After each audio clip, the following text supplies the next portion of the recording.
दोस्तों, क्या आप जानते हैं कि आपका मस्तिष्क आपकी सफलता और खुशियों की चाबी है?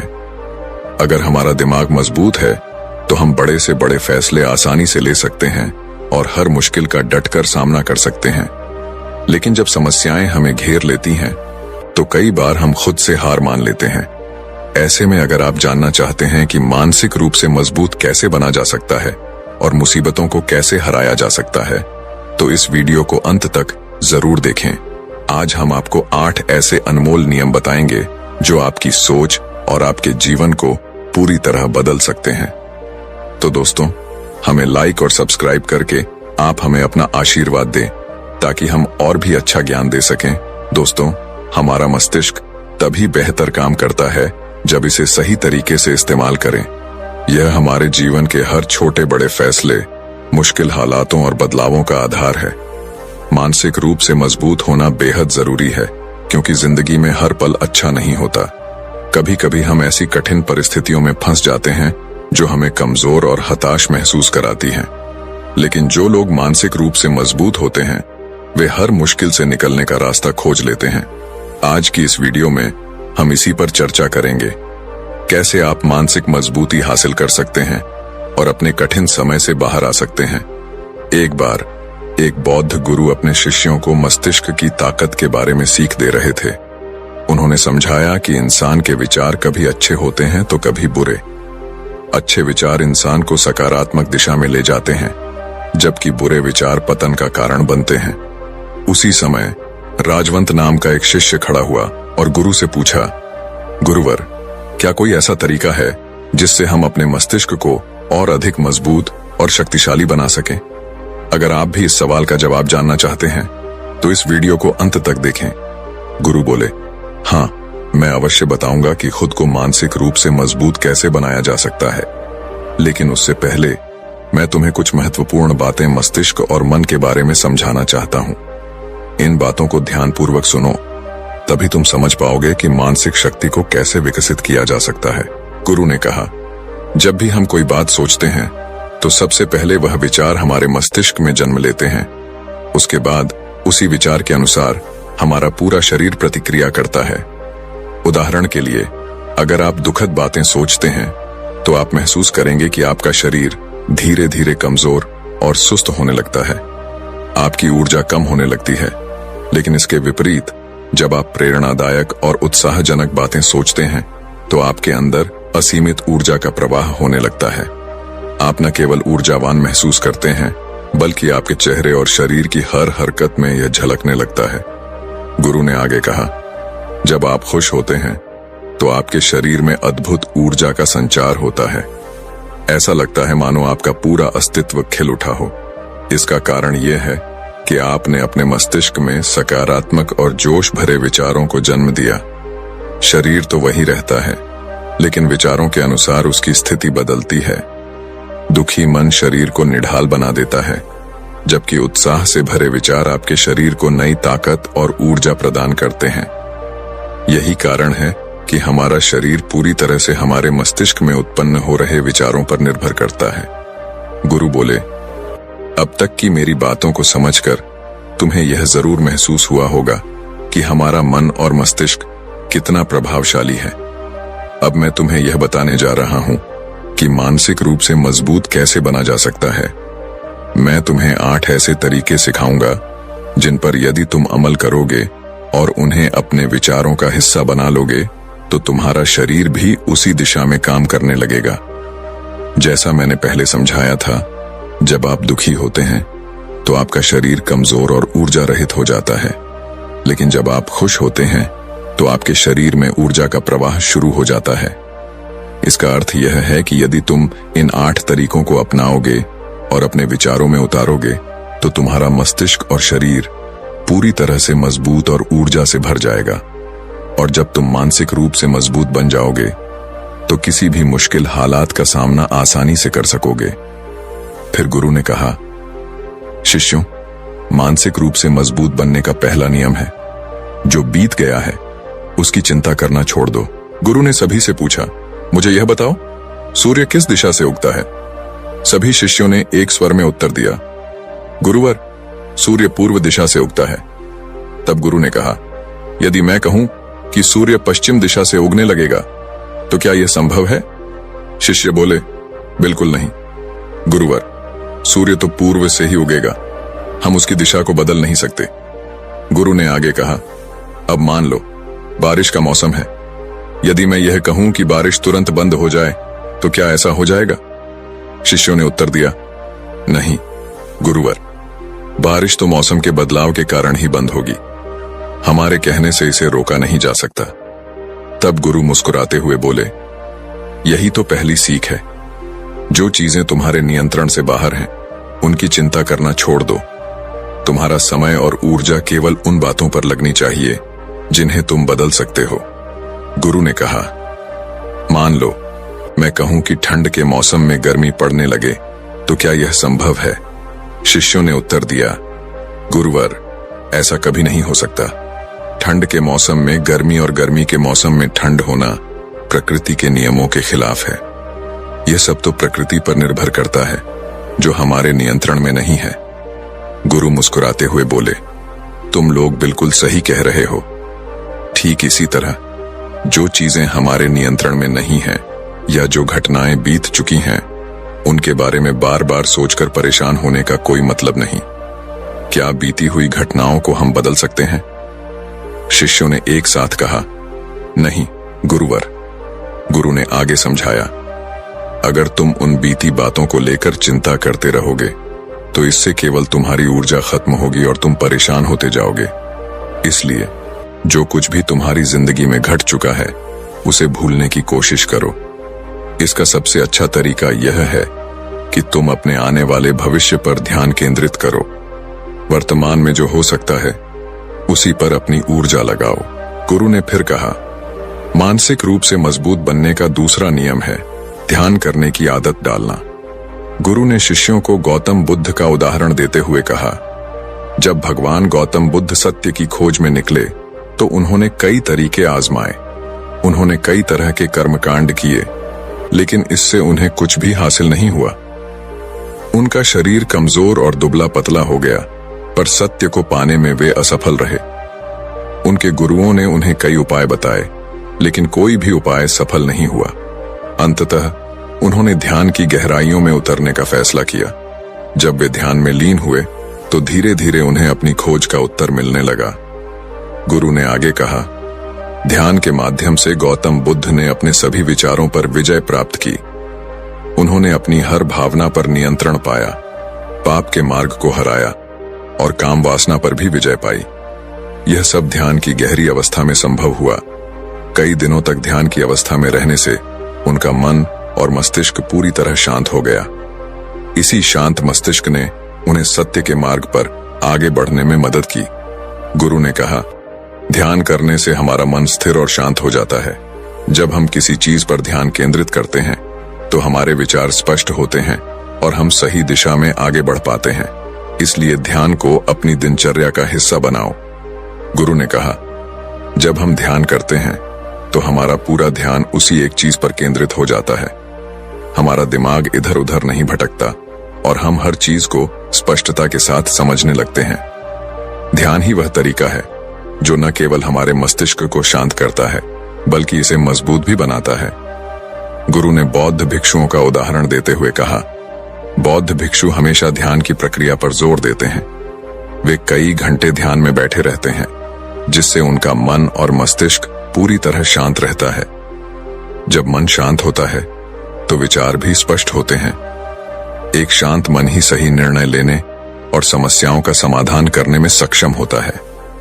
यही कारण है कि ध्यान करने वाला व्यक्ति मानसिक रूप से मजबूत होता चला जाता है। गुरु ने आगे समझाया, ध्यान के माध्यम से आप अपनी वासनाओं पर भी नियंत्रण पा सकते हैं। ध्यान आपको शक्ति देता है कि आप अपनी इच्छाओं को अपनी मर्जी के अनुसार नियंत्रित कर सकें। ध्यान ही वह माध्यम है जो आपके मन और मस्तिष्क को हर तरीके से सशक्त बनाता है। इसके बाद गुरु ने कहा, मानसिक रूप से मजबूत बनने का तीसरा नियम है बहुत ज्यादा उम्मीद मत रखना। गुरु ने कहा, तुम सबको यह समझना होगा कि तुमने इस संसार में अपनी मर्जी से जन्म लिया है। तुमने अपने कर्मों के आधार पर अपना गर्भ चुना है। लेकिन जैसे ही इंसान जन्म लेता है वह इस बात को भूल जाता है कि उसे जीवन में क्या करना है और क्या नहीं।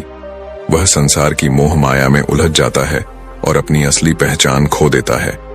यही वजह है कि वह दूसरों से बहुत ज्यादा उम्मीदें लगाने लगता है।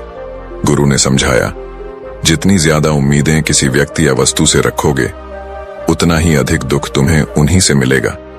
अगर कोई तुम्हारी उम्मीदों पर खरा नहीं उतरा तो सबसे ज्यादा तकलीफ तुम्हें उसी से होगी, क्योंकि जब उम्मीद टूटती है तो दुख गहरा होता है। इसलिए इस संसारिक जीवन में किसी भी व्यक्ति या चीज से अत्यधिक उम्मीदें मत रखो।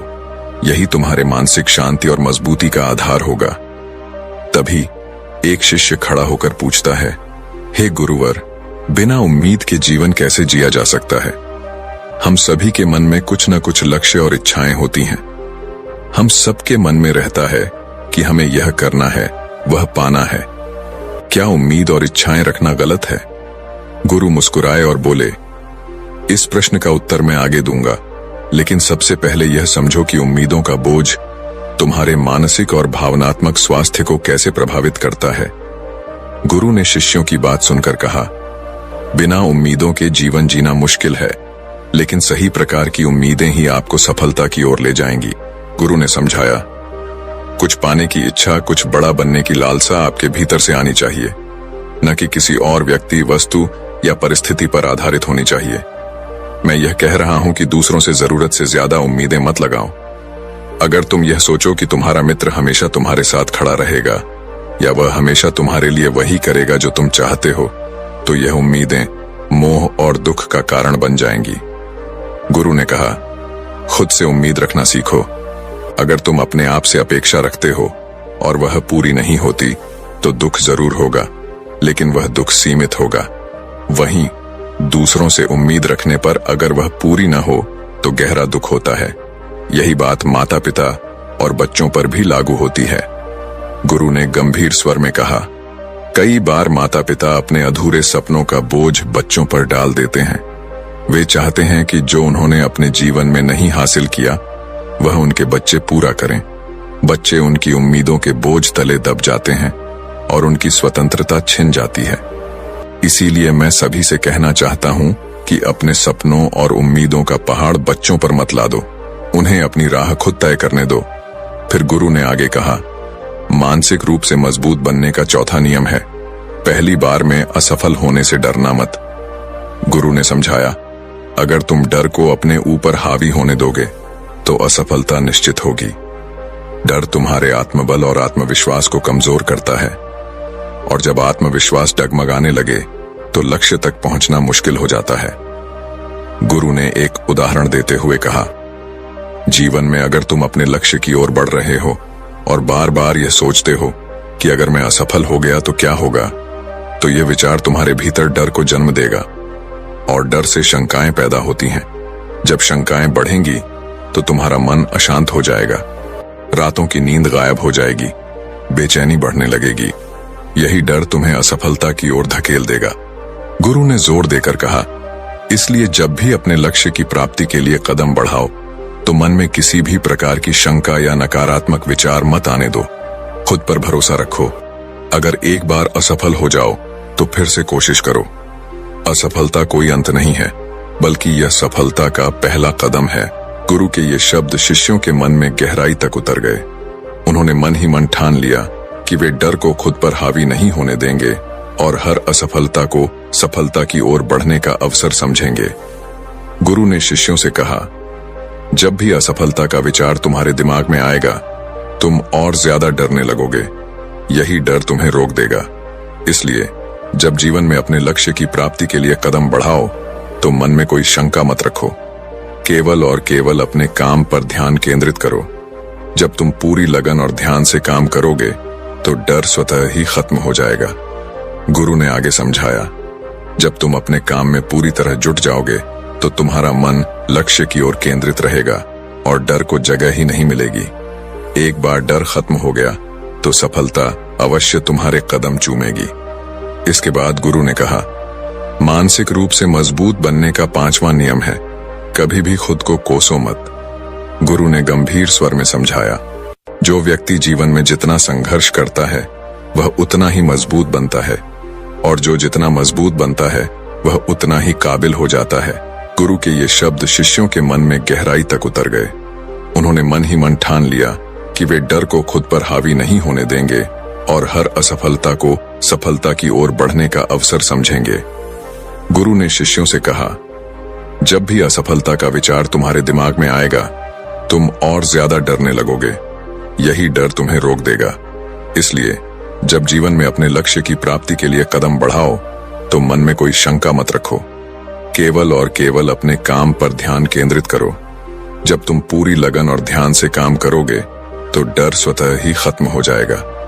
गुरु ने आगे समझाया, जब तुम अपने काम में पूरी तरह जुट जाओगे तो तुम्हारा मन लक्ष्य की ओर केंद्रित रहेगा और डर को जगह ही नहीं मिलेगी। एक बार डर खत्म हो गया तो सफलता अवश्य तुम्हारे कदम चूमेगी। इसके बाद गुरु ने कहा, मानसिक रूप से मजबूत बनने का 5वां नियम है, कभी भी खुद को कोसो मत। गुरु ने गंभीर स्वर में समझाया, जो व्यक्ति जीवन में जितना संघर्ष करता है वह उतना ही मजबूत बनता है, और जो जितना मजबूत बनता है वह उतना ही काबिल हो जाता है। लेकिन अगर तुम किसी असफलता या किसी गलती के लिए खुद को बार बार कोसोगे तो यह तुम्हें मानसिक रूप से कमजोर बना देगा। गुरु ने कहा, खुद को कोसना सबसे खतरनाक आदतों में से एक है। यह तुम्हारे दिमाग की क्षमता को कम करता है, तुम्हारी सोचने समझने की शक्ति को कमजोर करता है और आत्मविश्वास को खत्म कर देता है। इसीलिए जीवन में कभी भी अपने आप को किसी भी गलती या असफलता के लिए दोष मत दो। अगर किसी कार्य में असफल हो गए या जो तुमने सोचा था वह नहीं हो पाया तो इसका मतलब यह नहीं कि तुम हमेशा असफल रहोगे। गुरु ने उदाहरण देते हुए कहा, अगर मैं कहूं कि यह सामने आम का पेड़ है और पूछूं कि इस पर सबसे पहले कौन सा जानवर चढ़ेगा, हाथी, बंदर, गिलहरी या शेर, तो तुम सब क्या कहोगे? शिष्यों ने एक स्वर में उत्तर दिया, गुरुवर, सबसे पहले गिलहरी और बंदर चढ़ेंगे। गुरु ने मुस्कुराते हुए कहा, ठीक कहा, क्योंकि हाथी या शेर का पेड़ पर चढ़ना संभव नहीं है। इसका मतलब यह नहीं कि हाथी और शेर कमजोर हैं। हर व्यक्ति, हर जीव अपने स्वभाव और क्षमताओं के अनुसार ही कार्य करता है। उसी प्रकार तुमसे अगर कोई काम नहीं हुआ या किसी और ने तुम्हारी अपेक्षा बेहतर कर लिया तो इसका यह मतलब नहीं कि तुम कमजोर हो। यह सिर्फ इस बात का संकेत है कि तुम किसी और चीज में बेहतर हो। गुरु ने अंत में कहा, खुद को कोसने की बजाय अपनी क्षमताओं को पहचानो और आगे बढ़ो। जो बीत गया है उसे भुलाकर आने वाले समय पर ध्यान केंद्रित करो। यही मानसिक रूप से मजबूत बनने का असली मार्ग है। शिष्य गुरु के इन शब्दों से प्रेरित होकर ठान लेते हैं कि अब वे अपनी गलतियों के लिए खुद को दोषी नहीं ठहराएंगे, बल्कि उनसे सीख लेकर आगे बढ़ेंगे। गुरु ने शिष्यों से कहा, अगर हाथी यह सोचे कि वह पेड़ पर क्यों नहीं चढ़ सकता और खुद को कोसने लगे तो क्या यह सही होगा? शिष्य ने उत्तर दिया, गुरुवर, यह तो गलत होगा, क्योंकि हाथी तो कभी भी पेड़ पर चढ़ने के लिए बना ही नहीं है। गुरु ने मुस्कुराते हुए कहा, बिल्कुल सही। हर जीव, हर व्यक्ति अपनी क्षमताओं और स्वभाव के अनुसार कार्य करता है। ठीक इसी प्रकार हर इंसान की अपनी विशेषता होती है। कोई किसी काम में माहिर होता है तो कोई किसी और काम में। हमें यह समझना चाहिए कि जरूरी नहीं है कि जो काम दुनिया कर रही है वही हम भी करें। तुम अपनी प्रतिभा और क्षमता को पहचानो और उसी के अनुसार कार्य करो। अगर तुम अपनी क्षमताओं के हिसाब से काम करोगे तो सफलता तुम्हारे कदम जरूर चूमेगी। गुरु ने आगे कहा, मानसिक रूप से मजबूत बनने का 6वां नियम है, अपनी ऊर्जा को व्यर्थ में बर्बाद मत करो। गुरु ने गंभीरता से समझाया, तुम सबके पास अभी बहुत ऊर्जा है, लेकिन ध्यान रखना, अगर तुम इस ऊर्जा को गलत कार्यों या गलत लोगों पर बर्बाद करोगे तो यह तुम्हें बर्बादी की ओर ले जाएगी। इसीलिए अपनी ऊर्जा को सही दिशा में लगाओ। अपने लक्ष्य पर पूरी ऊर्जा के साथ ध्यान केंद्रित करो। जब तुम अपनी ऊर्जा को लक्ष्य प्राप्ति में लगाओगे तो सफलता निश्चित होगी, लेकिन अगर ऊर्जा बिखरने लगेगी तो तुम कभी भी अपने उद्देश्य को प्राप्त नहीं कर पाओगे। गुरु ने शिष्यों को चेताया, अपनी ऊर्जा को व्यर्थ की चीजों में खर्च करने से बचो। इसे ऐसे कार्यों में लगाओ जो तुम्हारे विकास और सफलता के लिए महत्वपूर्ण है। गुरु ने फिर 7वें नियम की ओर ध्यान दिलाते हुए कहा, मानसिक रूप से मजबूत बनने का 7वां नियम है, सुनो सबकी लेकिन करो अपने मन की। उन्होंने समझाया, शिष्यों, सबसे पहले यह पहचानो कि तुम्हारी अपनी क्षमता क्या है। अगर तुम्हें अपनी क्षमताओं का ज्ञान है तो उसी के अनुसार कार्य करो। भले ही दुनिया के लाखों लोग कहें कि तुम यह काम नहीं कर सकते, पर तुम उनकी बातों पर भरोसा मत करना। तुम्हारा शरीर, तुम्हारा मन और तुम्हारी क्षमता तुम्हारी अपनी है और तुम्हारे बारे में सबसे ज्यादा तुम ही जानते हो। कोई और व्यक्ति तुम्हें तुम्हारे से बेहतर नहीं जान सकता। गुरु ने जोर देकर कहा, अगर तुम्हें अपनी क्षमता का पता है तो उसी के अनुसार कार्य करो। कुछ लोग किसी कार्य को जल्दी कर लेते हैं तो कुछ को समय लगता है, लेकिन इसका मतलब यह नहीं कि कोई कमजोर है। हर व्यक्ति का अपना तरीका और अपनी गति होती है। इसलिए दूसरों की सुनो, लेकिन अंत में वही करो जो तुम्हें सही लगे और जो तुम्हारी क्षमता के अनुकूल हो। गुरु के ये शब्द सुनकर शिष्य प्रेरित हुए और उन्होंने ठान लिया कि वे अपनी ऊर्जा को सही दिशा में लगाएंगे और अपने मन की बात सुनकर अपनी क्षमताओं के अनुसार ही कार्य करेंगे। गुरु ने शिष्यों से कहा, तुम सबको अपनी क्षमता के बारे में सबसे ज्यादा जानने का हक है, इसीलिए अपनी क्षमता के हिसाब से ही कार्य का चुनाव करो। जब तुम अपनी क्षमता के अनुसार काम करोगे और अपने अंदर की आवाज को सुनोगे तो तुम जीवन में जरूर आगे बढ़ोगे। गुरु ने आगे समझाया, कई बार लोग अपनी क्षमता को पहचान नहीं पाते। वे दूसरों की बातों के मुताबिक काम करने लगते हैं और अपना बहुमूल्य समय इस तरह बर्बाद कर देते हैं। वे बिना सोचे समझे किसी कार्य को करने में जुट जाते हैं, सिर्फ इस वजह से कि दूसरों ने कहा था। लेकिन ऐसे लोग कभी भी अपने लक्ष्य को प्राप्त नहीं कर सकते, क्योंकि जो अपनी क्षमता को नहीं पहचान पाता वह जीवन में कभी भी सफलता नहीं प्राप्त कर सकता। गुरु ने फिर जोर देकर कहा, यह शरीर तुम्हारा है, यह दिमाग तुम्हारा है और सोचने समझने की शक्ति भी तुम्हारी है। तुम्हें यह समझना होगा कि तुम्हारा शरीर कितना मजबूत है, कितना ताकतवर है और इसमें कितनी क्षमता है। अगर तुम्हें लगता है कि तुम्हारी क्षमता अभी कम है तो इसे बढ़ाने की कोशिश करो। अपने अंदर की भावनाओं को सुनो और अपनी क्षमता के अनुसार ही आगे बढ़ो। गुरु ने आगे कहा, मानसिक रूप से मजबूत बनने का 8वां नियम है, बोलना कम करो और अपने कार्य पर ध्यान दो। गुरु ने बताया, जो लोग बहुत ज्यादा बोलते हैं वे अपनी ऊर्जा को बिना किसी उद्देश्य के नष्ट करते रहते हैं। जो ज्यादा बोलते हैं वे कम सोचते हैं, क्योंकि उन्होंने अपनी सारी ऊर्जा बोलने में खर्च कर दी होती है। उनका दिमाग सोचने के लिए समय नहीं पा पाता। वहीं जो लोग कम बोलते हैं उन्हें सोचने का ज्यादा समय मिलता है।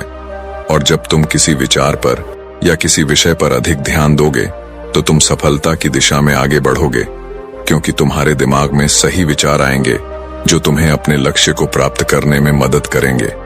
गुरु ने शिष्यों से कहा, अगर मैं तुमसे सवाल पूछता हूं तो तुम पहले सोचते हो और फिर जवाब देते हो, लेकिन अगर कोई यहाँ पर बैठा है और बिना सोचे समझे बोलता है तो इसका मतलब है कि वह अपनी ऊर्जा को नष्ट कर रहा है।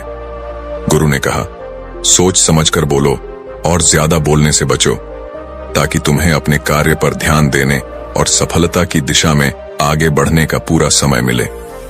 गुरु ने शिष्यों से कहा, अगर कोई शिष्य बहुत ज्यादा बोलता है तो वह अपनी ऊर्जा को व्यर्थ कर देता है। जब वह बात कर रहा होता है तो वह हमारे साथ और हमारी बातों पर ध्यान नहीं दे पाता है। यदि हम उससे प्रश्न पूछेंगे तो वह शायद गलत उत्तर देगा, क्योंकि उसने अपनी ऊर्जा बोलने में ही लगा दी होगी। इसके विपरीत जो शिष्य शांत रहता है और हमारी बातों को ध्यान से सुनता है वह सोच विचार करके सही जवाब देता है। इसलिए शिष्यों को कम बोलने का अभ्यास करना चाहिए। गुरु ने बताया, जब तुम कम बोलने का अभ्यास करोगे तो तुम किसी भी विषय या विचार पर ज्यादा ध्यान दे पाओगे, और जब तुम अच्छे से सोच सकोगे तो समस्या का समाधान जरूर निकलेगा। कम बोलने से तुम्हारी ऊर्जा भी बचती है और इस ऊर्जा का उपयोग तुम सोचने में कर सकते हो। गुरु ने शिष्यों को समझाया, यह थे मानसिक रूप से मजबूत बनने के 8 नियम। अगर तुम इन 8 नियमों का पालन यकीन के साथ अपनी जिंदगी में करते हो तो तुम मानसिक रूप से बेहद मजबूत बनोगे। फिर कोई भी परेशानी या रुकावट तुम्हारी जिंदगी में नहीं आएगी। कोई भी समस्या आएगी तो तुम उसका डट कर सामना कर पाओगे।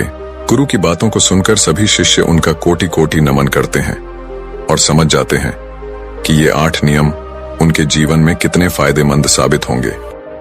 वे गुरु को प्रणाम करते हैं और उस दिन की शिक्षा पूरी होती है। सभी शिष्य अपने आश्रम की ओर लौटते हैं। गुरु ने इस शिक्षा के अंत में कहा, दोस्तों, उम्मीद है कि इस वीडियो से आपको कुछ महत्वपूर्ण बातें सीखने को मिली होंगी। यह वीडियो आपको ऐसी बातें बताएगा जो आपके जीवन को पूरी तरह से बदल सकती हैं। हम सब रात को खाना खाकर तुरंत सो जाते हैं, लेकिन क्या आप जानते हैं कि यही हमारी बीमारियों का कारण बनता है? गुरु ने आगे बताया, हमारे शरीर में 80% बीमारियां इस आदत की वजह से होती हैं। हम खुद ही अपनी बीमारियों को आमंत्रित करते हैं। गुरु ने शिष्यों को जीवन के कुछ और महत्वपूर्ण पहलुओं के बारे में बताया और उनकी शिक्षा इस तरह समाप्त हुई जो उनके जीवन में गहरे बदलाव लाने वाली थी। गुरु ने शिष्यों से कहा, बच्चों, क्या आप सभी को यह पता है कि हम लंबे समय तक स्वस्थ कैसे रह सकते हैं? शिष्यों ने उत्तर दिया, गुरुदेव, हमें इस बारे में जानकारी नहीं है। कृपया हमें इसके बारे में विस्तार से बताइए। गुरु मुस्कुराए और बोले, एक छोटा सा नियम है जिसे यदि हम अपने जीवन में अपनाते हैं तो हम अनेकों बीमारियों से बच सकते हैं, और यह नियम है, रात को पेट भरकर खाना खाने से बचो। गुरु ने आगे कहा, जब हम रात को बहुत अधिक खाना खाते हैं तो वह हमारे शरीर पर बहुत बुरा असर डालता है। यह न केवल हमारी पाचन क्रिया को प्रभावित करता है, बल्कि हमारे शरीर में बीमारियों को भी आमंत्रित करता है। अगर हम रात को सोते समय खाली पेट होते हैं तो हमारे शरीर में ढेर सारी सकारात्मक बदलाव हो सकते हैं। शिष्य हैरान होकर गुरु से पूछते हैं, गुरुदेव, आप कह रहे हैं कि हम रात को खाली पेट सोएं, लेकिन क्या इससे कोई फायदा होगा? गुरु ने जवाब दिया, हाँ, बिल्कुल। यदि आप 1 महीने तक खाली पेट सोते हैं तो आप अपनी 80% बीमारियों से मुक्त हो सकते हैं। यह आपके शरीर को पूरी तरह से स्वस्थ बना देगा। आपको डरने की आवश्यकता नहीं है, क्योंकि मैं आपको भूखा सोने के लिए नहीं कह रहा हूं।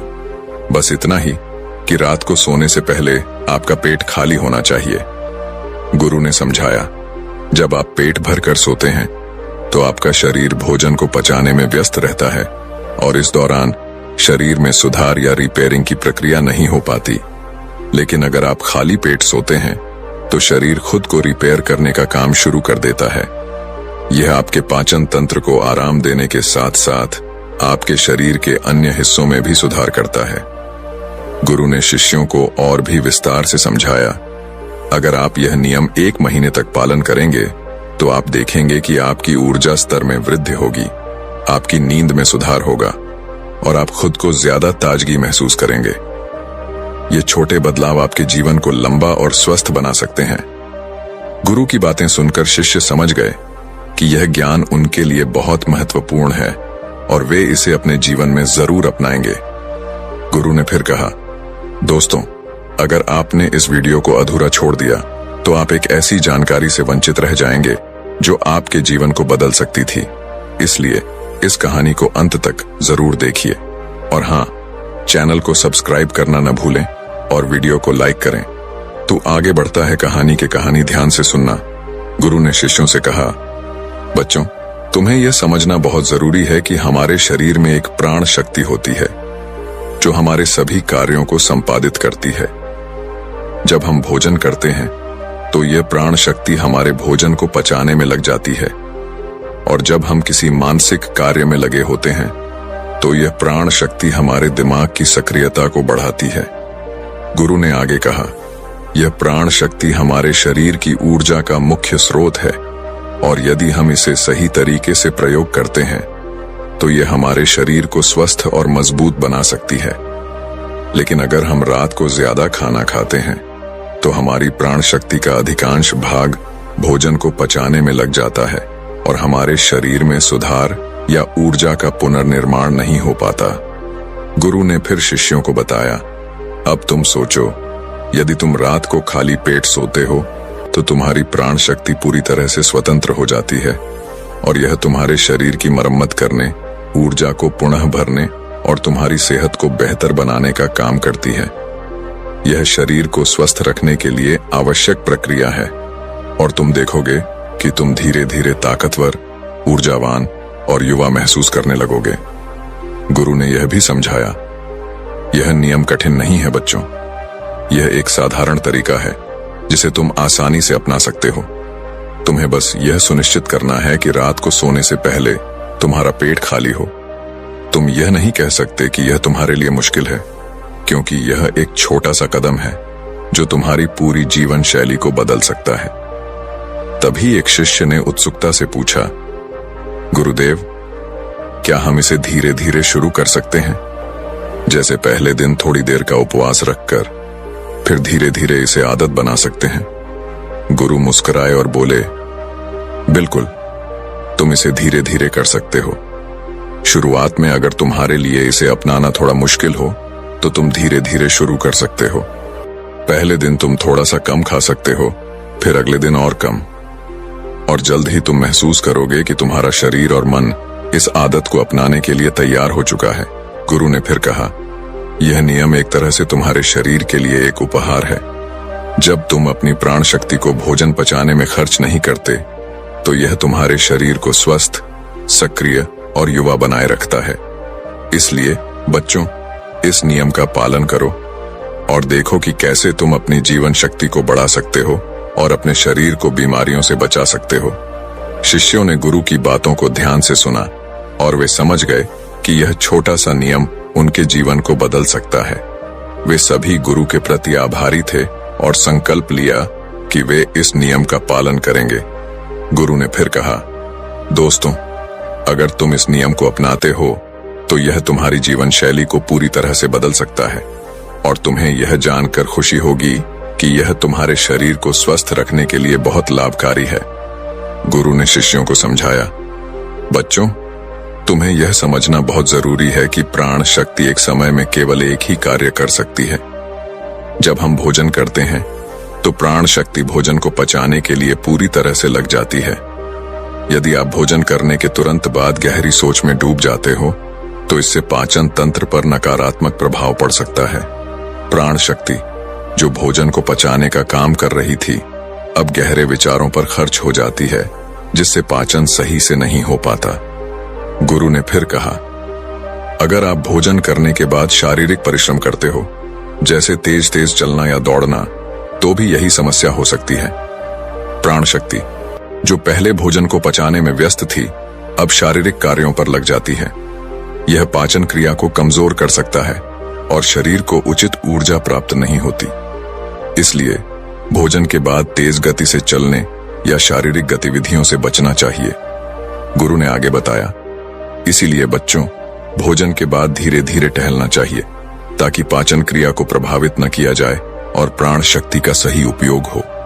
जब आप धीमे धीमे चलते हो तो पाचन क्रिया में सहायता मिलती है और शरीर को पूरा लाभ मिलता है। फिर गुरु ने एक और महत्वपूर्ण बात बताई, अब तुम सभी यह समझ ही गए हो कि प्राण शक्ति एक समय में केवल एक काम कर सकती है, लेकिन जब आप देर रात भोजन करते हो तो इससे आपके शरीर पर 3 प्रभाव पड़ते हैं। पहले प्रभाव के बारे में बताता हूं। गुरु ने कहा, पहला प्रभाव यह है कि आपकी जठराग्नि यानी पाचन अग्नि सूर्य के साथ काम करती है। जैसे ही सूर्य उगता है, आपकी पाचन शक्ति भी सक्रिय हो जाती है। यह ऊर्जा दिन के समय भोजन पचाने के लिए तैयार रहती है, लेकिन जब आप रात को देर से भोजन करते हो तो यह पाचन अग्नि कमजोर हो जाती है, क्योंकि सूर्य के साथ उसकी ऊर्जा जुड़ी होती है। गुरु ने शिष्यों को और समझाया, इसलिए देर रात भोजन करना शरीर के लिए उचित नहीं होता। रात में शरीर को आराम की जरूरत होती है और जब आप देर रात खाना खाते हो तो पाचन प्रक्रिया ठीक से नहीं हो पाती, जिससे शरीर को पूर्ण लाभ नहीं मिलता। गुरु की बातों को ध्यान से सुनकर शिष्य समझ गए कि देर रात खाना न खाना और भोजन के बाद शारीरिक गतिविधियों से बचना उनके स्वास्थ्य के लिए कितना महत्वपूर्ण है। गुरु ने शिष्यों से कहा, अब तुम्हें यह 3 प्रभाव समझ में आ गए होंगे। पहला प्रभाव तो यह था कि रात में भोजन करने से पाचन अग्नि कमजोर हो जाती है, जो दिन के समय बेहतर काम करती है। गुरु ने फिर शेष प्रभावों के बारे में बताया और शिष्यों ने इस ज्ञान को ध्यान से सुना, यह जानकर कि यह सब उनके जीवन को स्वस्थ बनाने के लिए महत्वपूर्ण था।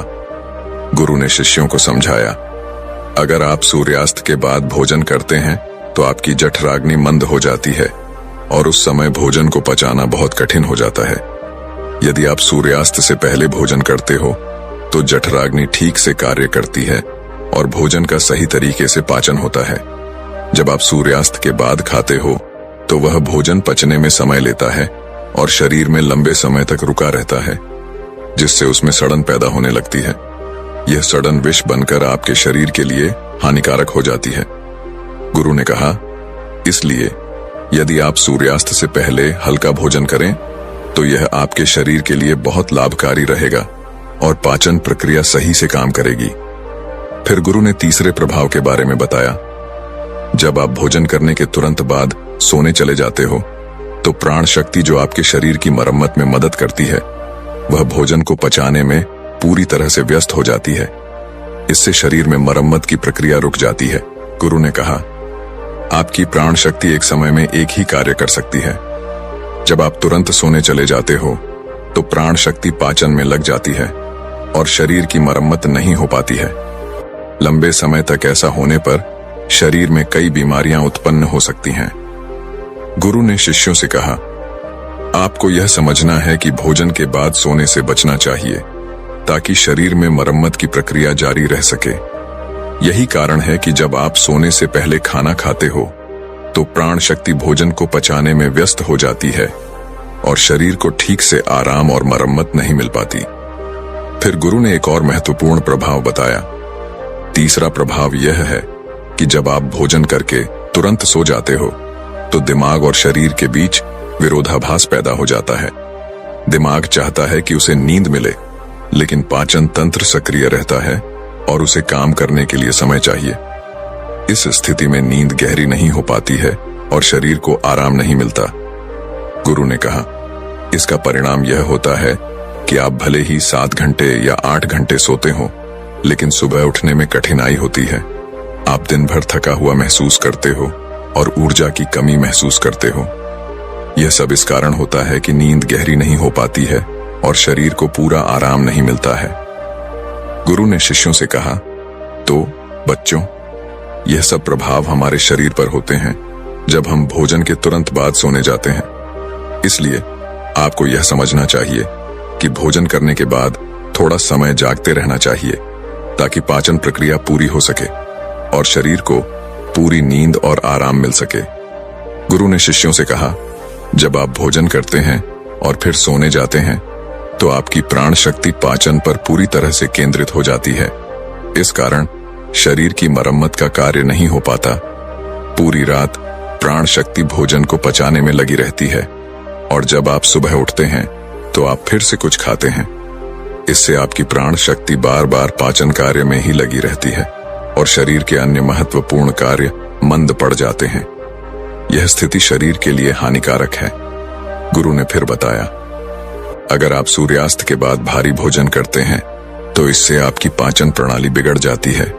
इसके बाद आप कई उपाय करते हैं इसे सुधारने के लिए, लेकिन प्राकृतिक प्रणाली जिसे परमात्मा ने हमें दी है को नजरअंदाज कर देते हो। यह स्वाभाविक प्रणाली है जो शरीर को खुद ही साफ करती है और बीमारियों को ठीक करती है। गुरु ने शिष्यों से कहा, अब ध्यान से सुनो, तुम्हारे शरीर की बीमारियां खुद ही ठीक हो सकती हैं, लेकिन इसके लिए तुम्हें कुछ बातें समझनी होंगी। सबसे पहले तुम्हें रात 7 बजे से पहले अपना भोजन करना है। अगर तुम 7 बजे से पहले भोजन कर लेते हो और फिर रात 9 से 10 बजे तक सोने जाते हो तो तुम्हारे पास 3 घंटे का समय होता है, जिसमें वह हल्का भोजन पेट से नीचे उतरकर ठीक से पच जाता है।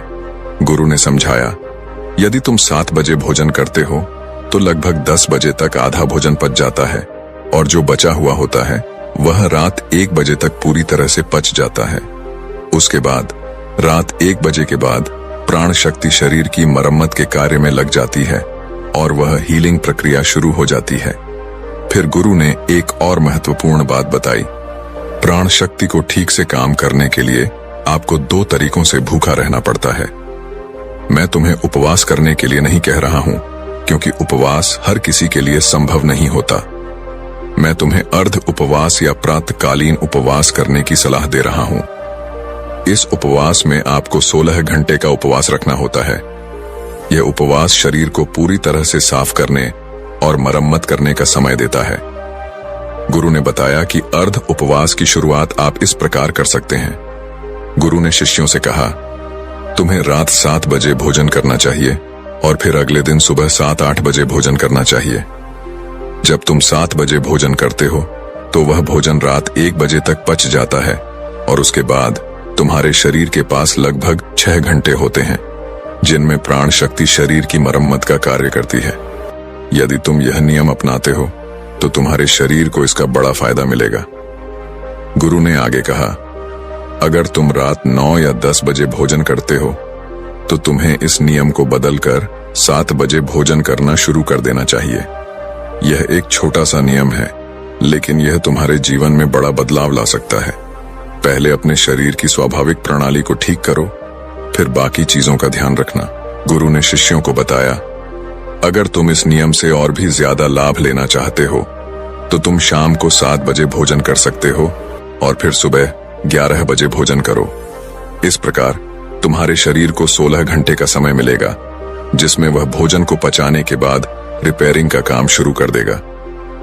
जब तुम अपने शरीर को आराम देते हो, पाचन तंत्र को रिलैक्स होने देते हो और प्राण शक्ति को अपना कार्य करने देते हो तो यह प्राण शक्ति पूरे शरीर को प्रभावित करेगी और तुम्हारे पूरे सिस्टम को ठीक करेगी। गुरु ने यह भी कहा, तुम यह प्रभाव 15 से 20 दिनों में महसूस करना शुरू करोगे। अगर तुम्हें कोई गंभीर बीमारी है तो वह ठीक होने लगेगी। अगर तुम्हारी त्वचा खराब है तो वह चमकने लगेगी और अगर तुम्हारे बाल झड़ते हैं तो वे मजबूत होंगे। यदि बाल सफेद हो गए हैं तो वे धीरे धीरे काले होने लगेंगे। तुम्हारी थकान भी दूर हो जाएगी और यदि तुम मानसिक तनाव या चिंता से जूझ रहे हो तो वह भी समाप्त हो जाएगा। गुरु ने अंत में कहा, जो विद्यार्थी पढ़ाई करते हैं लेकिन उन्हें याद नहीं रहता, उनके लिए भी यह नियम फायदेमंद होगा, क्योंकि जब प्राण शक्ति पूरी तरह से पाचन पर केंद्रित रहती है तो वह दिमाग तक नहीं पहुंच पाती, जिससे याददाश्त प्रभावित होती है। जब तुम इस नियम का पालन करोगे तो तुम्हारा दिमाग शांत और रिलैक्स रहेगा और तुम्हें पढ़ी हुई चीजें याद रहने लगेंगी। गुरु ने शिष्य से कहा, अगर आप 7 बजे भोजन करते हैं और फिर 10 बजे सोने जाते हैं तो अगर आपको भूख लगे तो आप इस समय को समझें। हमारी शरीर की प्रत्येक कोशिका का एक सिस्टम होता है जो बाहर से कैलोरी लेकर ऊर्जा बनाती है और उसी ऊर्जा से हमारा शरीर काम करता है। लेकिन जब कोशिकाओं को कुछ समय तक बाहरी आहार नहीं मिलता है तो वे अपने अंदर के वेस्ट मटेरियल से ऊर्जा बनाने लगती हैं।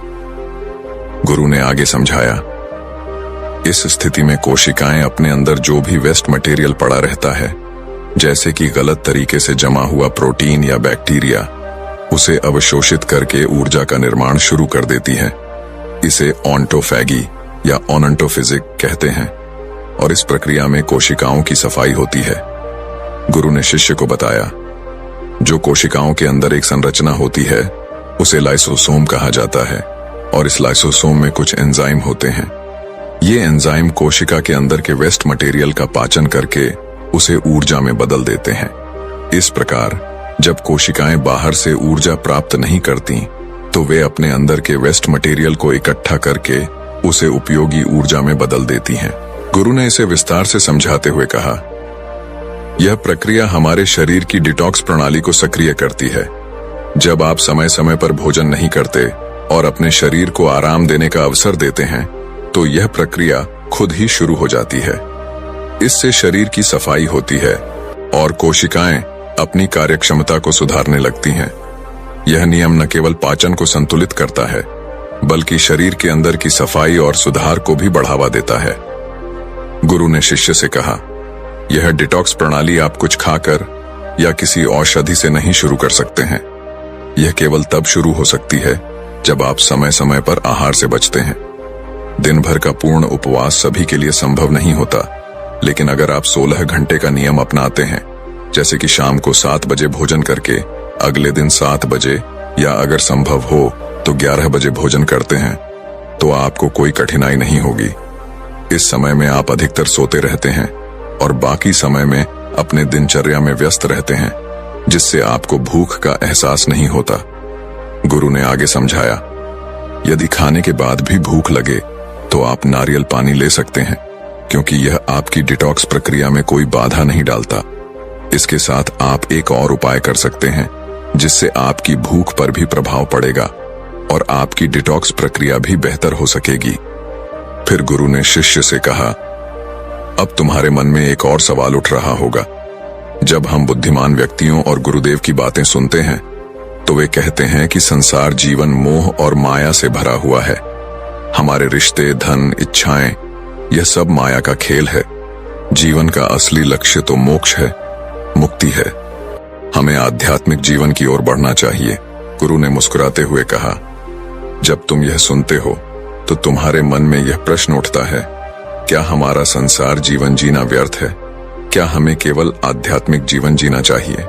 क्या हमें सिर्फ आत्म खोज करनी चाहिए? क्या हमें संसार के सुखों का आनंद नहीं लेना चाहिए? यह सवाल सभी के मन में कभी न कभी उठता है। लेकिन जानो बेटा, संसार जीवन को जीने का तरीका समझदारी से करना चाहिए और तभी आध्यात्मिक जीवन का सही अनुभव हो सकता है। गुरु ने शिष्य से कहा, यह सही है कि हम सभी के जीवन में तरह तरह की इच्छाएं और सपने होते हैं। कोई अपने माता पिता के लिए धन कमाना चाहता है, कोई अपने परिवार को सुखी देखना चाहता है, कोई अपने बच्चों के भविष्य की चिंता करता है, तो कोई अपने लिए कुछ हासिल करना चाहता है। कुछ लोग नाम और प्रतिष्ठा चाहते हैं, कुछ अपनी प्रेमिका या प्रेमी को खुश रखना चाहते हैं, कुछ बड़े आदमी बनना चाहते हैं और कुछ राज करना चाहते हैं। इसी प्रकार हमारे जीवन में हर किसी का उद्देश्य और सपना अलग होता है। यह सभी इच्छाएं हमारे भीतर एक उद्देश्य और दिशा देती हैं। गुरु ने आगे कहा, लेकिन जब बुद्ध पुरुष हमारे सामने आते हैं तो वे हमें यह बताते हैं कि संसार का जीवन एक माया है और हमें इस माया से उबरकर खुद को जानना चाहिए। वे हमें कहते हैं कि आध्यात्मिकता की राह पर चलना चाहिए, और जब हम इस रास्ते पर चलने लगते हैं तो हमारे भीतर के विचारों और इच्छाओं का संतुलन बिगड़ने लगता है। हमें समझ में नहीं आता कि हम संसार के सुखों का पीछा करें या आध्यात्मिकता की ओर बढ़ें। तुम्हारे मन में भी यही सवाल उठता होगा, क्या हमारा संसार जीवन जीना व्यर्थ है? क्या हमें हर चीज छोड़कर एक भिक्षु की तरह जीवन जीना चाहिए? तुम्हारा यह सवाल एकदम सही है और यह हर किसी के मन में कभी न कभी उठता है। गुरु ने शिष्य से कहा, लेकिन जानो, जीवन में संतुष्टि पाने का तरीका यही है कि हमें संसार के सभी सुखों को त्यागने की आवश्यकता नहीं है। अगर हम अपनी इच्छाओं और सपनों का पालन करते हुए आध्यात्मिकता की राह पर चलते हैं तो हम दोनों संसार और आत्मा का संतुलन बना सकते हैं। हमारे रिश्ते, पैसा, परिवार और दोस्त सभी कुछ मायने रखते हैं और यही हमारे जीवन को पूरी तरह से पूरा बनाता है।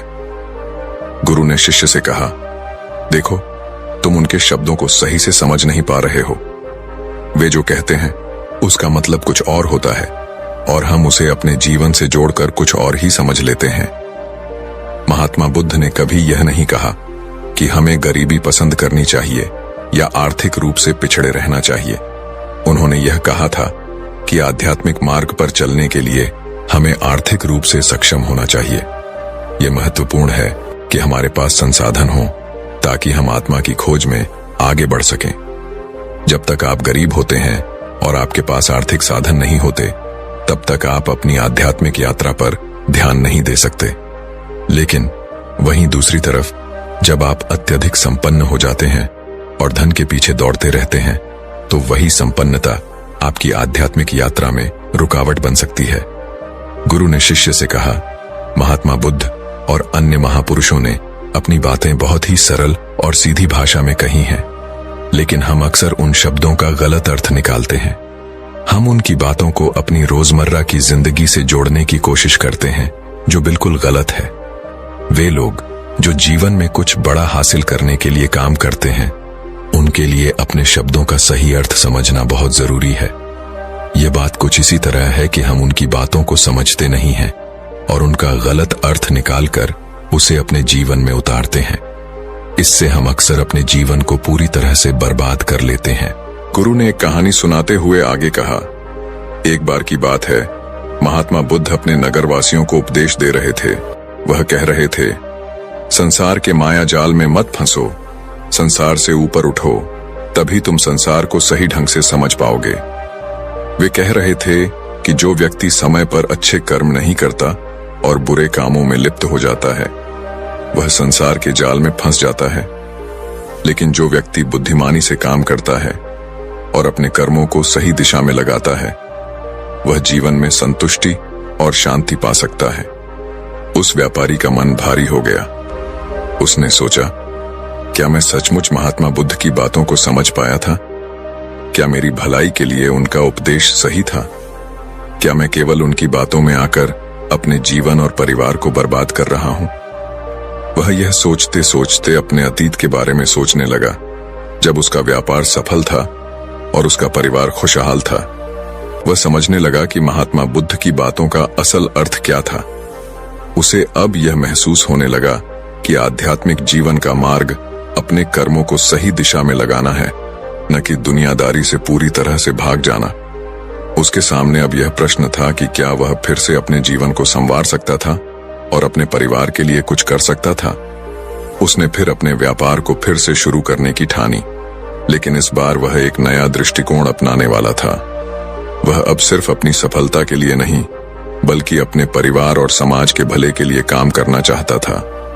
वह अपने काम में मेहनत करेगा, लेकिन इस बार वह दुनिया की मोह माया से परे होकर अपने कर्मों में संतुलन लाने का प्रयास करेगा। अब वह धनी व्यापारी समझ गया था कि महात्मा बुद्ध का उपदेश यह नहीं था कि हमें सभी भौतिक सुखों को छोड़ देना चाहिए, बल्कि यह था कि हमें संतुलन बनाए रखना चाहिए और संसार की मोह माया में पूरी तरह से नहीं फंसना चाहिए। उसे यह एहसास हुआ कि आत्मा की खोज करने के लिए भी हमें अपने जीवन की जिम्मेदारियों को समझना और निभाना होता है। उसे लगा कि अगर वह अपने कर्मों को सही दिशा में लगाए और परिवार के लिए भी जिम्मेदारी समझे, तो वह संतुष्टि और शांति पा सकता है। उसने फिर से अपने व्यापार को सही तरीके से चलाना शुरू किया और अपने परिवार के साथ जीवन में संतुलन बनाकर खुशी पाई। महात्मा बुद्ध ने उस व्यापारी की बातों को ध्यान से सुना और चुपचाप उसका आक्रोश सहन किया। फिर उन्होंने शांति से उत्तर दिया, तुम जो कह रहे हो वह केवल तुम्हारी स्थिति को दर्शाता है, लेकिन तुम्हारी नाराजगी तुम्हारे भीतर की असमझी को दिखाती है। जीवन की सच्चाई केवल धन या भौतिक सुख में नहीं है, बल्कि वह हमारे भीतर है। तुमने जो किया वह एक भूल थी, पर यह तुम्हारी सीख का हिस्सा है। तुम्हारी मुसीबतें तुम्हारे कर्मों का परिणाम है, लेकिन इसका यह मतलब नहीं है कि तुम्हारा जीवन व्यर्थ है। हर कठिनाई में एक नई सीख छिपी होती है। महात्मा बुद्ध की बातें सुनकर व्यापारी का मन शांत हुआ। वह सोचने लगा, क्या सचमुच मैंने अपनी कठिनाइयों को अपने कर्मों का परिणाम समझकर इसे सहन किया है? क्या मैं अपनी जिंदगी में फिर से सही दिशा पा सकता हूं? बुद्ध ने फिर उसे एक उदाहरण दिया। मान लो तुम एक यात्रा पर हो, रास्ते में तुम गिरते हो, घाव भी लगते हैं, लेकिन क्या इसका मतलब है कि तुम्हें अपनी यात्रा छोड़ देनी चाहिए? क्या तुम हर बार गिरने के बाद अपनी यात्रा को छोड़ दोगे? व्यापारी को बुद्ध के शब्दों का अर्थ समझ में आने लगा। वह समझने लगा कि जीवन में मुसीबतें आना स्वाभाविक हैं और वह अपने जीवन में सिर्फ भौतिक सुखों के पीछे नहीं भाग सकता। असली सुख और शांति तभी मिल सकती है जब वह अपनी कठिनाइयों को समझे और उन्हें जीवन के एक भाग के रूप में स्वीकार करे। वह अब यह समझ चुका था कि महात्मा बुद्ध का उपदेश यह नहीं था कि हमें पूरी तरह से भौतिक सुखों को त्याग देना चाहिए, बल्कि यह था कि हमें संतुलन बनाए रखना चाहिए। जीवन में संतुलन और आत्मनिरीक्षण ही असली शांति का मार्ग है। व्यापारी ने महात्मा बुद्ध से क्षमा मांगी और वचन लिया कि वह अपने कर्मों का पुनर्मूल्यांकन करेगा और जीवन में एक नया दृष्टिकोण अपनाएगा।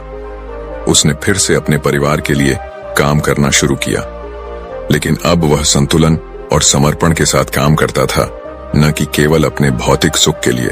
धीरे धीरे उसने अपने व्यापार को फिर से सुधारा और अपने परिवार को खुशहाल जीवन देने में सक्षम हो गया। उसकी मेहनत और सही दिशा ने उसे फिर से संतुष्टि और शांति दी और वह समझ गया कि मुक्ति और शांति केवल संसार से भाग जाने में नहीं, बल्कि अपने कर्मों को सही तरीके से निभाने में ही है। वह व्यक्ति थोड़ी देर के लिए चुप रहा और फिर बोला, नहीं, मैंने कभी किसी हाथी को हवा में उड़ते हुए नहीं देखा। महात्मा बुद्ध ने फिर उसे शांतिपूर्वक समझाया, ठीक है, तुमने कभी ऐसा नहीं देखा क्योंकि यह असंभव है। इसी तरह जब तुम आध्यात्मिक जीवन की बात करते हो और उसे केवल भौतिक सुखों से बेहतर समझते हो, तो यह तुम्हारी व्यक्तिगत समझ का हिस्सा हो सकता है। यह तुम्हारी स्थिति से जुड़ा हुआ है, लेकिन इसका मतलब यह नहीं है कि हर किसी का अनुभव एक जैसा होता है। व्यक्ति ने आश्चर्यचकित होकर पूछा, तो फिर आप क्या कहना चाहते हैं? महात्मा बुद्ध ने गहरी सांस ली और कहा, मैं यह कहना चाहता हूं कि आध्यात्मिक जीवन का मतलब यह नहीं है कि हमें भौतिक सुखों का त्याग कर देना चाहिए या पूरी तरह से संसार से कट जाना चाहिए। असल में इसका उद्देश्य है आत्मा की सच्ची शांति की प्राप्ति, जो हमें किसी भी बाहरी स्थिति या परिस्थितियों से परे होती है। तुम्हारे पास जो भी था वह तुम्हारे कर्मों और तुम्हारे मन की स्थिति का परिणाम था। अगर तुमने अपनी स्थिति को समझा और उससे बाहर आने की कोशिश की, तो तुम्हारा आध्यात्मिक मार्ग वही है जो तुम्हें सही दिशा दिखाता है। व्यक्ति ने फिर पूछा, तो क्या आप कह रहे हैं कि जो मैं खो चुका हूं वह एक धोखा था? महात्मा बुद्ध ने उसे शांतिपूर्वक उत्तर दिया, नहीं बेटा, यह धोखा नहीं था। यह सिर्फ एक जीवन का अनुभव था। जो तुमने खोया वह तुम्हारे मन की इच्छा और उसके पीछे की भावनाओं का परिणाम था। जब हम किसी चीज के प्रति बहुत अधिक आसक्ति और मोह रखते हैं, तो वह चीज हमारे जीवन में हमारी शांति और सुख को छीन लेती है। लेकिन यदि हम अपनी इच्छाओं और मोह को नियंत्रित कर सकते हैं, तो हम अपने जीवन में सच्ची शांति और संतुलन पा सकते हैं। व्यक्ति ने अब महसूस किया कि महात्मा बुद्ध की बातें न केवल भौतिक सुखों से अलग थीं, बल्कि वे जीवन के गहरे अर्थ को समझने के लिए थीं। उसने सोचा, क्या सचमुच संसार और आध्यात्मिक जीवन दोनों को संतुलित करना संभव है? महात्मा बुद्ध ने फिर उसे समझाते हुए कहा, संसार में रहकर भी आत्मा की शांति पाई जा सकती है, लेकिन इसके लिए तुम्हें अपने भीतर की इच्छाओं और आकर्षणों को सही दिशा में मोड़ने की आवश्यकता है। जो कुछ भी तुमने खोया वह तुम्हारे जीवन का हिस्सा था, लेकिन तुम्हें अपने मन और आत्मा की शांति की ओर बढ़ने की जरूरत है। यही वास्तविक मुक्ति है। वह व्यक्ति अब महात्मा बुद्ध की बातों को समझने लगा और उसकी आंखों में एक नई आशा चमकने लगी। उसने सोचा, शायद यह मेरी जीवन की सच्ची दिशा है और मुझे अपने भीतर की शांति को खोजना चाहिए। महात्मा बुद्ध मुस्कुराते हुए उस व्यक्ति से कहते हैं, ठीक कहा तुमने, हर व्यक्ति मेहनत करता है और अपने परिवार का पालन पोषण करने के लिए धन कमाता है, लेकिन क्या तुमने कभी यह सोचा है कि यह जो पैसे वह कमाता है, क्या वह उसे सच्चे सुख के लिए लाता है? वह व्यक्ति थोड़ी देर के लिए चुप रहा और फिर बोला, क्या आप कहना चाहते हैं कि मेहनत से कमाए हुए पैसे से खुशी नहीं मिल सकती? महात्मा बुद्ध ने शांतिपूर्वक उत्तर दिया, बिल्कुल, मेहनत से कमाए पैसे से तुम्हें जरूर कुछ भौतिक सुख मिल सकते हैं, लेकिन क्या वह सुख स्थायी है? क्या तुम्हें यह लगता है कि केवल धन से ही तुम्हारे जीवन की सच्ची शांति मिल सकती है? वह व्यक्ति थोड़ा उलझन में था और फिर बोला, तो क्या हमें धन कमाने से भी परहेज करना चाहिए? महात्मा बुद्ध ने समझाते हुए कहा, धन कमाना गलत नहीं है, लेकिन धन के पीछे अपनी पूरी इच्छाओं और आकांक्षाओं को लगाना गलत है। अगर तुम केवल धन के लिए जीवन जीते हो, तो तुम असल में अपनी आत्मा की शांति खो बैठते हो। वास्तविक सुख तो तब आता है जब तुम अपनी इच्छाओं को नियंत्रित कर लेते हो और जीवन में संतुलन स्थापित करते हो। वह व्यक्ति अब और ध्यान से सुनने लगा। महात्मा बुद्ध ने आगे कहा, यह जो भिक्षा हम प्राप्त करते हैं वह कोई साधारण वस्तु नहीं है, यह हमारे अच्छे कर्मों का फल है। यह भिक्षा जो तुम्हारे द्वारा दान दी जाती है, उसका उद्देश्य केवल भौतिक आवश्यकता को पूरा करना नहीं है।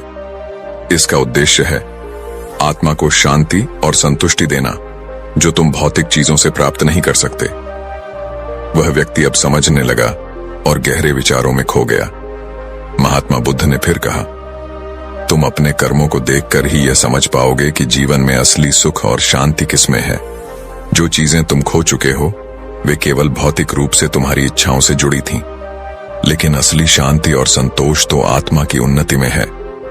वह व्यक्ति अब महात्मा बुद्ध के शब्दों को समझने लगा था और उसकी आंखों में एक नई दिशा और आशा चमक रही थी।